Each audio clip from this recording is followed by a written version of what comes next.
Pokoknya Bapak Prabowo harus hapus semua hutang pinjol yang macet. Jadi buat teman-teman yang galbay, ini harus dikompakkan supaya hutang Anda juga ikut lunas. Dan pinjol-pinjol ini yang selalu meresahkan, yang selalu membuat onar ya, terutama pinjol legal yang ada di OJK, itu semuanya diblokir. Setuju apa tidak teman-teman semuanya? Kalau setuju, ketik setuju semuanya. Dan ketik juga di kolom komentar Indonesia Darurat Pinjol dengan tagarnya Anda bikin sebanyak-banyaknya. Karena gini loh, yang kemarin Bapak Prabowo telah menandatangani perpres soal penghapusan hutang petani, nelayan, dan UMKM. Oke, dan habis itu Bapak Prabowo berkunjung ke semua negara-negara yang untuk menjalin kerjasama dan mencari para investor untuk investasi di negara kita. Sekarang ya, baru hari kemarin Bapak Prabowo telah balik ke Indonesia. Dan saya pengen ketegasan dari seorang Bapak Presiden RI ke-8 khusus tentang pinjaman online yang selama ini pinjol ini sangat-sangat meresahkan. Ya, mungkin Bapak bisa nilai langsung, bisa tinjau langsung. Jangan tanya lagi sama OJK. Kalau ditanya sama OJK, OJK akan mengelabui semuanya, seakan-akan semuanya baik-baik saja. Tapi saya berharap Bapak Presiden langsung turun tangan, menilai, meninjau, dan menguji semua pinjol-pinjol ini sudah layak apa belum. Mana yang tidak layak, tolong diberi sanksi seberat-beratnya, kapan perlu dihilangkan ada di Indonesia ini. Ini masyarakat sudah menjerit semuanya, Pak. Besarnya bunga yang mereka berikan, besarnya biaya pemotongan layanan, singkatnya tenor yang mereka berikan, dan ganasnya cara penagihan, ini sudah menjadi sumber masalah yang besar. Bapak Prabowo nggak bisa ini dianggap hanya main-main, dianggap ini masalah receh. Tidak. Kalau beranggapan pinjol adalah masalah receh, hanya masyarakat kelas bawah yang kena, Bapak salah besar gitu loh. Umumnya pinjol sudah merembes ke ASN, ke kelas atas juga, itu sudah banyak gitu loh. Rata-rata mereka yang sudah masuk dalam dunia pinjaman online itu keluarnya dengan semua kemiskinan yang ada. Aset nggak ada, gaji habis, hutang dunia nyata di mana-mana, hutang pinjol numpuk, pay letter semuanya, anak nggak keurus, perceraian dalam rumah tangga, dipecat dalam sebuah perusahaan. Banyak lagi efeknya dari pinjaman online. Pinjaman online saya rasa produk gagal yang sengaja diciptakan oleh OJK, yang sengaja diberi izin oleh OJK untuk memiskinkan semua masyarakat Indonesia. Ya, akses yang mudah yang diberikan, iklan yang bertaburan di mana-mana, ini adalah mesin untuk menghisap semua harta, benda, uang masyarakat Indonesia. Ini Bapak Prabowo harus lebih bijaksana lagi melihat persoalan-persoalan di dalam negeri. Ya, karena masih banyak kebocoran untuk pemiskinan dari masyarakat kita. Terutama pinjol ini tidak bisa Bapak anggap main-main. Bapak kemarin sudah mengarahkan menambah lagi kinerja dari Kemenkomdigi ya. Sekarang Bapak juga harus menambah sama mereka lagi untuk menguji semua kelayakan pinjol legal yang ada di OJK. Kan kemarin cuma diarahkan judi online, pinjol ilegal. Oke. Jadi masalahnya pinjol legal. Hari ini hampir 90% masyarakat Indonesia namanya tersandra ada di pinjol legal di bawah naungan Otoritas Jasa Keuangan. Masyarakat ditekan habis-habisan, tapi mereka tidak tahu harus melapor kemana. Melapor ke OJK, hari ini dilaporkan, 5 tahun ke depan baru dijawab. Melapor kepada OJK, hari ini dilaporkan, dilempar-lempar seakan-akan seperti bola. Kalaupun terkadang laporan itu ditanggapi, jawabannya tidak pernah memuaskan. Saya rasa Pak Prabowo di samping nanti menguji 97 pinjol legal yang ada, coba dicek juga itu orang OJK-nya. Itu sudah benar apa belum gitu loh. Karena perkara-perkara pinjol sudah bertahun-tahun sejak pinjol dilegalkan ada di Indonesia sampai sekarang selalu bermasalah gitu loh. Ya, sampai sekarang selalu bermasalah. Mulai dari cara mereka memberikan pinjaman dana, pemotongan, bunga, penerapan denda, penagihan, penyebaran data, intimidasi, dan segala macam. Apa yang dibongkar OJK? Gak ada. OJK cukup bangga gitu loh dengan diberikan penghargaan sebagai penyidik terbaik oleh Bareskrim Polri. Tapi kasus pinjol legal seakan-akan tidak pernah terjadi. Padahal di bawah masyarakatnya menjerit. Ya, kalau Bapak hanya membaca data yang diberikan OJK, selamanya masyarakat Indonesia akan dimiskinkan oleh pinjaman online. Tapi kalau Bapak cari faktanya, coba uji, download pinjol legal OJK, pinjam, habis itu bayar, ya. Tepat waktu, bayarnya tepat waktu. Bayar. Berapa bunganya, berapa pemotongan biaya layanannya. Dan bagaimana promosi sampah dari pinjol ilegal. Masuk apa tidak ke handphone itu, ya. Setelah itu diuji lagi, dipinjam lagi, habis itu dimacetin. Bagaimana cara penagihannya? Sudah layak apa belum? Ya. Hampir semua 97 pinjol legal hari ini masih belum layak. Ini perlu satu aturan yang benar-benar bisa dipatuhi dan ditaati kalau memang Bapak Prabowo nanti tidak mau memblokir para pinjol-pinjol ini. Kalau harapan masyarakat Indonesia bukan harapan mereka yang mengalami telat bayar juga, mungkin harapan semuanya juga, kalau bisa pinjol ini dihapuskan dulu, nanti diulang lagi perizinannya satu persatu, dinilai benar-benar layak apa tidak gitu loh. Selama ini OJK tidak menjelaskan apa syarat tertentu OJK mengeluarkan izin pinjol. Ya, setahu saya 97 pinjol ini selalu dikeluhkan. 97 pinjol legal ini selalu diharapkan untuk orang-orang untuk diblokir. Berarti ada yang salah dengan produk ini.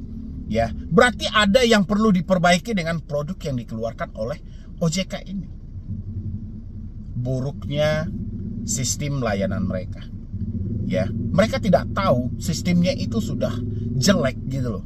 Sehingga tidak tahu lagi mana nasabah yang akan lancar bayar dan mana nasabah yang tidak lancar bayar. Mereka tidak tahu lagi. Yang mereka pentingin hanyalah data. Sekarang Bapak Prabowo juga cek itu data-data semua masyarakat Indonesia ini saat ini tersimpan di mana. Undang-undang PDP kan sudah ada, perlindungan data pribadi. Itu benar-benar sudah berjalan apa belum? Dan bagaimana juga pendapat buat teman-teman yang mengalami telat bayar atau Anda yang merasakan langsung seperti apa jeratan dari pinjaman online itu, apa yang terjadi sama diri Anda. Saya pengen Anda komentar sebanyak-banyaknya di dalam kolom komentar. Dan Anda share juga video ini seluas-luasnya. Karena di Indonesia hari ini, kalau tidak viral tidak ada solusi. Kalau kita tidak boomingkan, tidak ada penyelesaian masalah. Yang ada menambah masalah aja gitu loh. Ya, makanya dibutuh kekuatan netizen Indonesia, kekuatan masyarakat Indonesia itu sangat luar biasa. Isi semuanya. Pinjol mana aja yang layak untuk diblokir oleh Bapak Presiden. Dan Anda pengen nggak hutang Anda itu diautolunaskan dan hutang-hutang macet Anda yang ada di pinjol itu dihapuskan oleh Bapak Prabowo? Kalau pengen, share video ini sebanyak-banyaknya. Gak usah lagi kita lapor-lapor ke OJK. Ya, ini sudah percuma gitu loh. Ya kan? Percuma lapor OJK. Lapor OJK dibilangnya oknum. Kalau enggak, lapor ke OJK dibilangnya pindahin ke aplikasi, pindahin ke sini. Kita ini udah capek loh teman-teman semuanya. Udahlah. Ya, akhiri aja ketakutan Anda itu. Sudah saatnya kita lawan semua ketakutan dan kita satukan dan rapatkan barisan. Bagaimana pinjol ini benar-benar ada satu aturan yang untuk mereka takuti. Capek nggak Anda diancam setiap hari dengan bahasa-bahasa kebun binatang? Ya, capek nggak Anda data Anda disebar setiap hari? Capek kan? Ya sudahlah, buat teman-teman semuanya, ayo hari ini lawan semua ketakutan yang ada. Dan harapan kita untuk Bapak Prabowo adalah mudah-mudahan beliau benar-benar melihat kita yang menjadi korban langsung dari pinjaman online ini, tentang keserakahan pengusaha dari kapitalis ini, ya kan? Ini benar-benar bisa ditertibkan. Kapan perlu ini dibasmi semuanya. Kalau memang Bapak Prabowo nanti telah menguji kelayakannya bertemu dengan pinjol yang tidak layak, itu dihapus saja. Tapi dengan catatan, jangan pernah baca data yang diberikan oleh OJK, tapi cari fakta yang terjadi di lapangan. Karena saya masih kurang percaya dengan data yang ada gitu. Ya kan, dibilangnya ini baik-baik saja, ini bagus-bagus saja, semuanya prosedur dan segala macam. Saya lihat tayangan dari OJK itu di beberapa media televisi misalnya gitu kan, mereka beranggapan selalu mengkambing hitamkan urusan ilegal. Ya, OJK itu tidak mau membilangin bahwa ini memang terjadi juga di pinjol legal. Mereka nggak mau, karena mereka bilang gini, pinjol legal itu telah kita atur, gitu ya kan? Pinjol legal kami tidak mungkin menerapkan bunga tinggi. Pinjol legal kami tidak mungkin menyebarkan data. Pinjol legal kami tidak akan mungkin melakukan tekanan-tekanan karena mereka semua telah diatur. Ya kan? Ada aturan yang namanya camilan, kamera mikrofon lokasi. Ada aturan yang mengenai, pokoknya seakan-akan OJK menutupi semua keburukan dari pinjol legal ini. Makanya harapan kita satu-satunya kepada Bapak Presiden RI ya, yang ke-8 Bapak Prabowo Subianto. Ini adalah harapan semua masyarakat Indonesia. Semua masyarakat Indonesia menggantungkan harapannya sama Bapak. Dan Bapak coba lihat ke bawah, lihat lagi tentang pinjaman online. Jangan yang dibasmi itu hanya ilegal, tapi ada legal yang menjadi musuh dalam selimut. Ya, untuk teman-teman semuanya, setuju apa tidak? Ya, setuju apa tidak Anda semuanya itu? Kemarin Bapak Prabowo sudah menghapus hutang petani, nelayan dan UMKM. Sekarang kita arahkan Bapak Prabowo untuk menghapus semua kredit macet yang ada di pinjol dan memblokir pinjol yang ada di Indonesia, terutama untuk pinjol-pinjol legal. Setuju apa tidak? Silahkan isi di dalam kolom komentar. Dan teman-teman semuanya jangan beranjak dulu. Ini setelah ini kita mau tayangkan lagi video. Ada 34 pinjol yang selalu ditakuti oleh masyarakat yang galbay atau baru jatuh tempo. Silahkan tonton.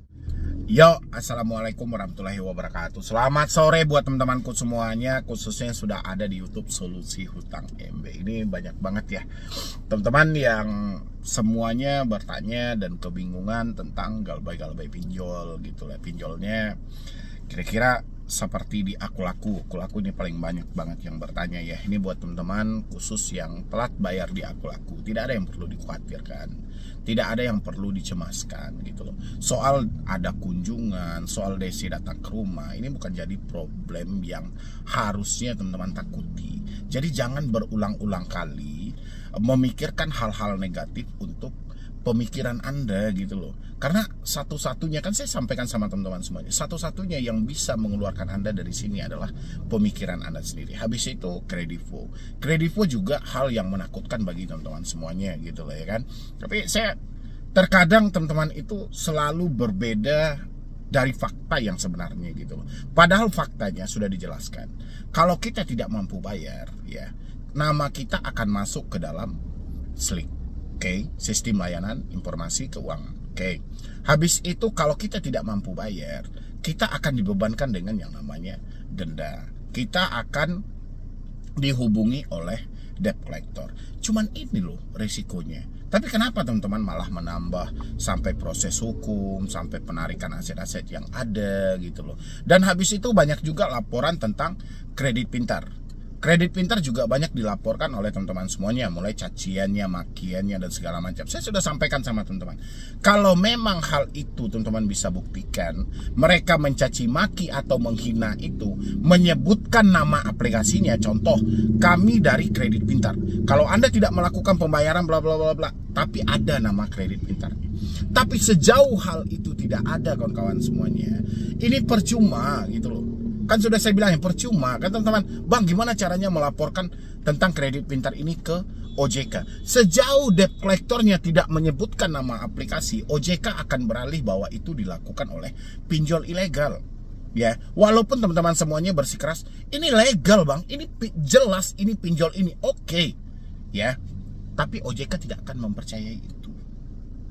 Oke, makanya saya bilangin, kalau Anda sudah meyakini dari salah satu pinjol legal itu, dia mencaci maki, menghina, mengancam, tapi tidak menyebutkan nama aplikasi, dan teman-teman paham ini pasti dilakukan oleh pinjol ini, ya sudah, Anda hentikan aja pembayarannya, kasih efek jerah. Semakin kita dicaci maki, jangan pernah Anda bayar lagi. Dan habis itu pinjol yang sering juga teman-teman takuti adalah EasyCash dan ada pundi. Ini juga ditakuti loh. Ya kan, surat-surat somasi yang mereka lontarkan, penurunan debt collector lapangan, habis itu surat kita mau diproses ke jalur hukum. Ini skenario dari penagihan teman-teman semuanya. Ya, ini skenario dari penagihan. Mereka mengirimkan hal itu. Saya berulang kali sebenarnya, mungkin teman-teman sendiri mungkin sebagian mungkin sudah bosan mendengar hal ini. Saya berulang kali. Kekuatan yang dipunyai pinjol ini, telepon, WhatsApp, email, ini kekuatan mereka. selagi kekuatan ini masih ada di tangan Anda, kekuatan mereka masih ada di tangan Anda, ini apapun modelnya, Anda tetap akan ditekan. Ya, telepon sarana untuk caci maki. Dia bukan sebatas untuk mengkonfirmasi, tapi mencaci maki. Caci maki ini kalau mental Anda tidak baik-baik saja, Anda akan drop ini. Ya kan? Pemikiran-pemikiran yang luas itu akan hilang. Makanya saya bilangin, teman-teman kan tahu itu. Oh, misalnya mental teman-teman semuanya tidak bisa diajak kompromi. Hari ini teman-teman mengalami telat bayar atau bahkan sampai tidak mampu bayar karena fakta ekonomi. Hal yang harusnya kita lakukan apa? Hal yang harusnya kita lakukan adalah memutus semua komunikasi yang terjalin. Ya, gak usah Anda pikirkan soal nanti EasyCash ini datang gak bang? Oh, debt collectornya. Ada pundi gimana bang? Gak ada gitu loh. Mereka kalau sudah mengirimkan surat-surat tugas dan segala macam, itu menandakan mereka tidak mempunyai kemampuan untuk mengunjungi Anda sampai ke rumah. Ya, apalagi pinjol yang paling Anda takuti juga, yang paling banyak juga ditanya, pinjam duit. Banyak juga ditanya ini. Samir banyak ditanya. Apalagi pinjam win-win 360 kredit. Uang nih, sama aja semuanya. Ini kalau Anda sesat, teman-teman semuanya, terlalu Anda menakuti hal-hal ini, Anda akan jatuh ke tempat yang salah ini. Dengan dalih bahwa mereka adalah semi legal, pasti Anda akan mendengar bahasa-bahasa itu. Padahal ini pinjol legal. Dan ini kalaupun Anda tidak mampu bayar, Anda nggak perlu menakuti terlalu berlebihan. Ya, justru kita itu harus gentleman juga, teman-teman semuanya. Jadi kita nggak perlu egois juga. Kalau memang kita meminjam di aplikasi itu, hari ini kita menyatakan tidak mampu bayar atau tidak sanggup lagi membayar, apapun resikonya kita harus tampung juga. Ya kan? Resikonya kita ditelepon, ya kita tampung. Di WhatsApp kita tampung. Bahkan sampai didatangin pun kita hadapi gitu loh. Gak ada yang perlu ditakuti. Jadi semakin Anda lari dari permasalahan ini, ya, Anda semakin dikejar. Kalau misalnya mental Anda belum baik-baik saja, tenangkan mental Anda dulu. Bisa Anda putus dulu komunikasinya. Telepon, WhatsApp, email. Kalau 3 hal ini sudah Anda putus, kenyamanan akan kembali pada diri Anda. Di saat pemikiran Anda sudah fresh, hadapi lagi mereka.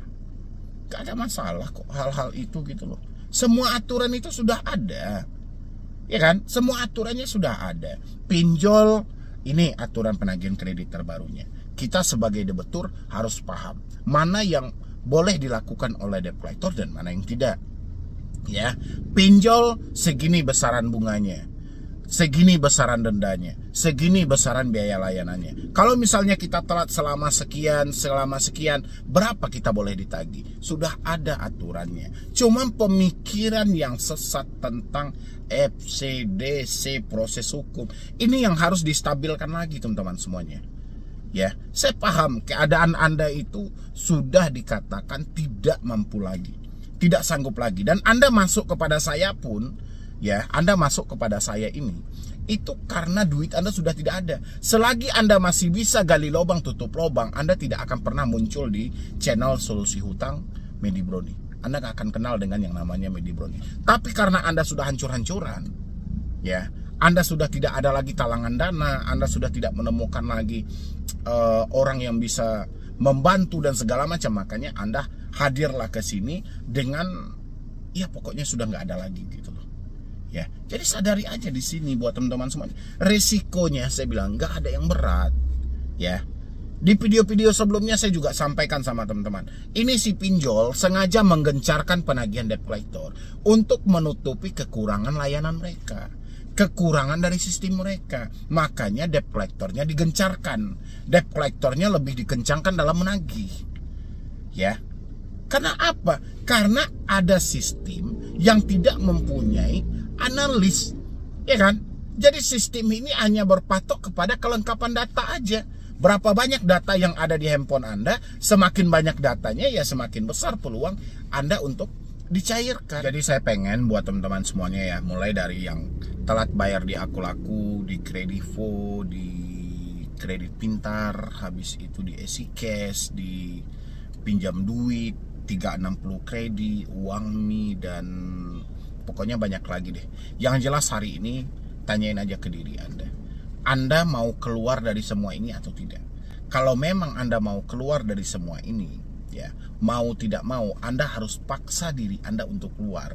Anda harus paksa diri Anda untuk melawan semua ketakutan yang ada. Ya, kalau Anda tidak lawan, selama ini drama yang ada di dalam pemikiran Anda itu terlalu banyak. Ya, Anda yang masih sibuk mencari aman atau tidak aja, itu banyak sekali dramanya di dalam. Ya, Anda yang mencari kalau galbay gimana aja, itu masih banyak dramanya. Hari ini ya, tantang diri Anda. Apapun yang terjadi di depannya, yang jelas Anda jangan gali lubang tutup lubang lagi. Habis itu berani atau tidak Anda memutus semua komunikasi yang ada. Itu aja PR-nya. Jangan pikirkan lagi, bang, dia sebar data, bang, dia hubungi si A, si B, si C. Udah, sekarang diri Anda dulu. Anda mau selamatkan diri Anda atau tidak? Atau Anda menikmati rasa takut hari ini? Atau Anda menikmati rasa ketidaknyamanan hari ini? Bagaimana ini konsepnya? Ya, kembali keputusannya ada di tangan teman-teman semuanya. Ayo, kalau pengen Anda keluar dari jeratan pinjaman online, di tengah situasi Anda sudah menyatakan tidak mampu, Anda menyatakan sudah tidak sanggup, tantang diri Anda semuanya, mau keluar atau tidak. Kalau mau keluar, ambil satu keputusan. Pergi ke konter handphone, modal Anda 20.000 perak, beli kartu baru. Ya, kartu baru Anda beli 20.000 perak. Udah, cabut nomor lama. Rinset HP ke setelan pabrik. Sebelum Anda rinset, kalau ada data-data yang menurut Anda penting, sebelum HP ini dikembalikan ke pengaturan awal, kalau ada data-data penting, pindahkan dulu. Ya, ini satu-satunya loh yang menyelamatkan Anda. Tapi kalau Anda biarkan, Anda sibuk mencari solusi, sementara nomor Anda masih aktif, WhatsApp Anda masih aktif, email Anda masih aktif, solusi apapun yang diberikan orang ini tidak akan mempan. Ya, kenapa? Karena Anda dihajar setiap hari dengan kata-kata kebun binatang. Anda dicaci maki setiap hari dengan kata-kata yang tidak manusia lagi gitu loh. Siapa yang tidak baper terbawa suasana dengan hal ini? Ditambah situasi Anda tidak ada uang, ditambah situasi ekonomi sedang macet, semua orang akan bermain dengan perasaan. Ya, maka dari itu tanyakan ke diri teman-teman semuanya. Ini mau sampai kapan? Ya, apakah Anda mau menikmati ini selamanya atau mengakhiri hari ini juga? Hanya keputusan ada di tangan teman-teman semuanya. Ya, kalau saya hanya menyampaikan di sini, prakteknya pada diri Anda. Yang jelas saya sampaikan lagi buat teman-teman semuanya, tidak ada resiko fatal ketika Anda menyatakan sudah tidak mampu bayar. Satu-satunya risiko yang akan Anda dapatkan hanyalah BI checking. Ya. Jadi kalau Anda ingin bebas dari hutang, Anda tidak pengen lagi berhutang untuk selamanya, Anda tidak pengen lagi terbebankan dengan yang namanya riba, Anda tidak pengen yang namanya dikejar oleh ansuran dan tagihan, Anda bersyukur nama Anda masuk ke BI checking. Tapi kalau Anda orangnya suka berhutang, Anda hanya bergantung pada hutang yang diberikan, ya kemungkinan akan stres ketika namanya masuk dalam BI checking. Dan satu hal lagi juga, tidak semua pinjol mempunyai akses langsung ke sana. Oke. Ya, jadi teman-teman nggak usah sibuk-sibuk lagi. Ini banyak banget, saya nggak bisa uraikan satu persatu yang bertanya di sini. Cuman saya hanya menyampaikan buat teman-teman semuanya. Ya, yang jelas Anda harus putus komunikasinya. Ini salah satu ya. Tadi saya dapatin juga gini. Dia nyampaikan di sini. Posisi di mana bos? Masih tinggal di sini, di sini, di sini. Ya, tapi orang-orang pasti akan takut ini kalau mendapatkan hal-hal seperti ini. Padahal di bawah itu mereka tidak pernah menyebutkan nama aplikasi. Tapi Andanya baper. Ketika Anda ditanya, posisi di mana bos? Kata debt collector. Masih tinggal di tempat ini enggak? Padahal dia cuma bertanya hal itu aja. Dan yang jelas mereka tidak sebutkan nama aplikasi. Tapi kalau Anda biarkan hal ini, WhatsApp ini, ya, Anda baper sendiri. Bang, gimana nih bang? Mereka mau datang, tadi mereka chat saya dan segala macam. Ya, makanya saya bilangin buat teman-teman semuanya, ini penting. Kalau Anda mau bebas dari pinjol itu, setelah Anda galbay, setelah tidak ada lagi talangan dana, Anda tidak punya aset lagi, duit Anda sudah habis, satu-satunya yang bisa Anda lakukan adalah memutus semua komunikasi yang terhubung. Tapi selagi ini belum Anda praktekkan, nggak usah Anda sibuk mencari solusi kiri kanan muka belakang. Ya, tidak akan Anda dapatkan kalau Anda tidak akan memutus komunikasi ini. Yang ada apa? Anda dimiskinkan makin miskin lagi. Oke, buat teman-teman semuanya, mau dipinjol manapun. Ya, Mungkin dari saya cuma itu aja dulu. Mudah-mudahan ini bisa membantu buat teman-teman semuanya. Ini karena banyak gitu loh, nggak mungkin saya uraikan satu-satu, saya baca satu-satu yang endingnya sama aja gitu loh. Yang jelas hari ini yaitu aja Anda praktekkan, Anda mau atau tidak. Ya, Anda tengok itu di belakang saya itu ada konter handphone. Ya, kalau misalnya Anda berada, Anda datangin konter handphone yang seperti itu, dan habis itu Anda beli kartu, ya kan? Beli kartu udah dipasang, udah selesai perkaranya. Oke, jadi sekian dulu dari saya, Medi Browning. Wassalam.